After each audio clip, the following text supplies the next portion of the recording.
จะคนเลยจะที่ตรงไปมันนี่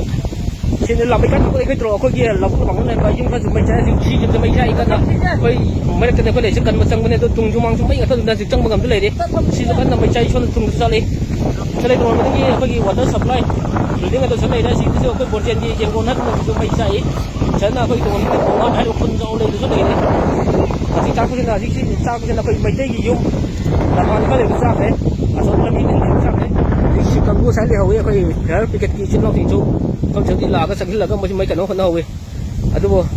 กูกินตอนนี้เช้ามาเขาจะจังกันไม่ท่ากันตอนนี้นะเราไม่ท่าแล้วก็เราไม่ได้ยุ่งเรามันเขาเลี้ยงเสร็จแล้วท่าลงมาเมื่อกี้คนนั้นเองเคยซื้อไม่ได้ยุ่งซื้อมันจะไม่กันใจดูสั่งกระโดดเช่นไม่งั้นก็เลยนี่นะสมห้องเขาจะเลยเนี่ยเพื่อ